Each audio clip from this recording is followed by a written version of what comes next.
योग व्यक्ति के व्यक्तित्व को वामन से विराट बनाने की एक दिव्य पराविद्या है। एक ऐसी पराविद्या जिसको आचरण में लाने से, जिसको दिनचर्या का हिस्सा बना लेने से वो समस्त जीवन का, समस्त आपके व्यक्तित्व का दिव्य रूपांतरण करने का सामर्थ्य रखती है। क्या उसको आचरण में लाने से पूर्व किसी सावधानी की आवश्यकता नहीं है? बिल्कुल है। जब भी आप योगाभ्यास करें तो कुछ सावधानियों की आवश्यकता बिल्कुल होती है, जिससे हमें हमारे शरीर पर कोई नकारात्मक प्रभाव ना पड़े और हमें योगाभ्यास का पूरा लाभ मिले। सर्वेभ्यो नमो नमः। मेरा नाम है चेतन जोशी और आप सभी का स्वागत करता हूँ योग के इस कार्यक्रम में, जिसका नाम है योग धर्म, जिसमें आज मैं आपको योग की जो सावधानियां हैं उसके संदर्भ में थोड़ी सी जानकारी देना चाहता हूं। एक बात मैं बता दूं, इसके पहले मैं आपको 2 वीडियोस और बना चुका हूं, पार्ट 1 और पार्ट 2, जिसमें मैंने योग की सावधानियों का ही उल्लेख किया है। उसमें मैंने 5 सावधानियां बताई है। 5 सावधानियां इस वीडियो में भी मैं बताने जा रहा हूँ और आप उन वीडियो को भी ज़रूर जा करके देखिए डिस्क्रिप्शन में, अगर आपने नहीं देखा है तो। स्टार्ट करते हैं। आज का मेरा पहला पॉइंट ये है कि आप जब भी योगाभ्यास करें तो सही विधि से करें। अर्थात अगर आप गलत विधि से योगाभ्यास करते हैं तो आपके शरीर पर नकारात्मक प्रभाव भी पड़ सकता है। इसलिए कई बार कहा जाता है कि आप एक अच्छे योग शिक्षक एक अच्छे योग निरीक्षक जो हैं उसकी निरीक्षण में, उसकी देखरेख में आप योगाभ्यास करें, ताकि आप किसी गलती को ना दोहरा दें और आपको योगाभ्यास का कोई दुष्परिणाम से आपको ना गुजरना पड़े। इसलिए सही विधि का बहुत विशेष महत्व है। कुछ लोग ऐसे होते हैं जो सर्वांगासन करते समय भी गर्दन को इधर उधर करके मोड़ते हैं, इधर उधर देखने का प्रयास करते हैं, जो कि बिल्कुल गलत है। उससे उनकी गर्दन में चोट आ सकती है, मोच आ सकती है। इसलिए कुछ सावधानियों की आवश्यकता है, विधि सम्मत भी। योगाभ्यास करते समय सही विधि के बारे में मैंने एक और वीडियो बनाई है, योग कैसे करें जिससे आपको पूरा लाभ मिले। योग के आधारभूत या मूलभूत सिद्धांत के ऊपर मैंने एक पूरी वीडियो बनाई है, जिसमें श्री कृष्ण ने गीता में क्या प्रमाण दिए हैं विधि के संदर्भ में, आप उस वीडियो में जाकर के देख सकते हैं। उसके अलावा समय, मेरा दूसरा पॉइंट है समय। अगर आप योगाभ्यास कर रहे हैं तो समय की भी सावधानियों को आप ज़रूर रखिए।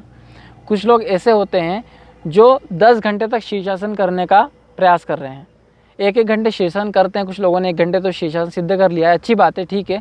लेकिन कुछ लोग पानी में जाकर के शीर्षासन कर रहे हैं।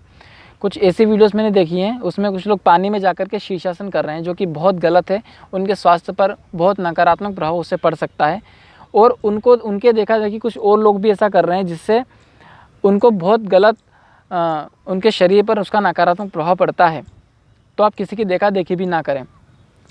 समय का एक और महत्वपूर्ण बात यह है कि आप सुबह कर रहे हैं, शाम को कर रहे हैं, इस बात का ध्यान रखें। दोपहर के समय में आप भोजन के बाद योगाभ्यास ना करें। इन पॉइंट्स को मैं पहले जो वीडियोस उसमें बता चुका हूँ।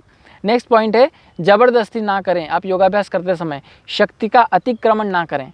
फोर्सफुली आप किसी भी योगाभ्यास को, किसी भी आसन को, किसी भी प्राणायाम को, किसी भी मुद्रा को, किसी भी बंध को, किसी भी क्रिया को ना करें, क्योंकि ऐसा करने से आपके शरीर पर नकारात्मक प्रभाव पड़ने के आसार बढ़ जाते हैं। और किसी की बराबरी भी ना करें। जब आप एक हॉल में होते हैं, आपको कोई सिखा रहा होता है, तो 4 लोग कोई अच्छा कर रहे हैं, तो जो एक और व्यक्ति है, अगर वो ठीक से नहीं कर पा रहा है तो उनको देख करके वो बराबरी उनकी करने की कोशिश करता है। अब वो साधक पुराने हैं जो पहले से अच्छा कर रहे हैं, उनके देखा देखी आप भी वैसा ही करने का प्रयास ना करें, क्योंकि ऐसा करने से, किसी की बराबरी करने से भी शरीर पर नकारात्मक प्रभाव पड़ सकते हैं।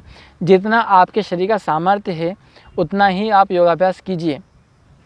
ज़बरदस्ती में किया गया योगाभ्यास आपके शरीर पर दुष्प्रभाव डालता है, नकारात्मक प्रभाव वो डालता है।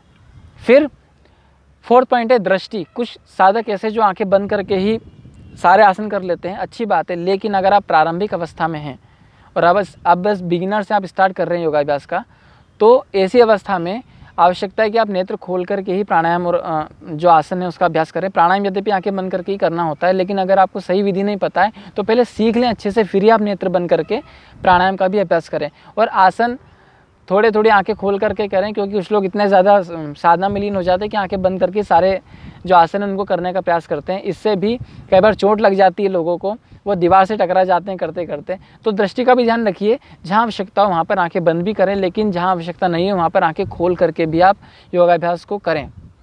फिर शवासन, सबसे महत्वपूर्ण पॉइंट है कि आप सभी आसनों को करने के बाद में, अंत में सभी आसनों के बाद शवासन का विधान होता है योग के ग्रंथों में, कि आप आखिरी में शवासन ज़रूर करें। जितने भी आपके आसन हैं, चाहे वो शरीर संवर्धनात्मक आसन हो या फिर विश्राम की आसन क्यों ना हो, या फिर बल वर्धनात्मक आसन हो, उन सबको करने के बाद में, विशेषकर प्राणायाम करने के बाद में भी अगर आप ध्यान की उच्च परम अवस्था तक को प्राप्त करना चाहते हैं तो आवश्यकता है कि आप शवासन को भी ज़रूर करें। शवासन करने से आपको पूरी शांति मिलती है और आपके पूरा शरीर रिलैक्स फील करता है। कुछ लोग इस असावधानी को करते हैं और वो योगाभ्यास फटाफट किया और अपने काम में फिर लग जाते हैं। ऐसा बिल्कुल भी नहीं करना चाहिए।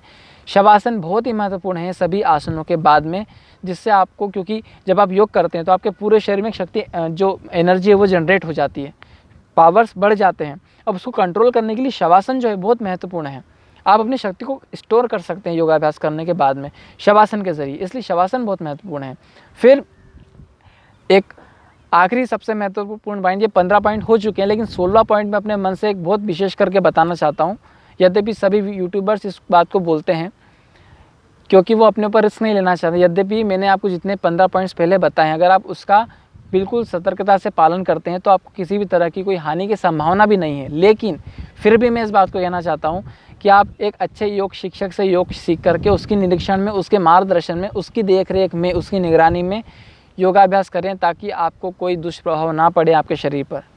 क्योंकि हमको पता नहीं होता है कि हमारे शरीर की नीड क्या है और हम गलत तरीके से गलत आसनों को करने लग जाते हैं। हालांकि आप इन वीडियोस को, जो मैंने 3 पार्ट्स बनाए हैं, 1 and 2 and 3, जो योग की सावधानी, आप इसको देखते हैं तो आपको कोई भी और आपको चिंता करने की आवश्यकता नहीं है। और आप इस चैनल में जितने भी वीडियोस हैं, योग कैसे करना है, उसके मूलभूत और आधारभूत सिद्धांत क्या हैं, योगाभ्यास करते समय क्या सावधानी रखनी चाहिए, आप इसके तीनों पार्ट्स को देखेंगे तो आपको किसी भी प्रकार की कोई दिक्कत नहीं होगी। आज के लिए इतना ही। बहुत बहुत धन्यवाद।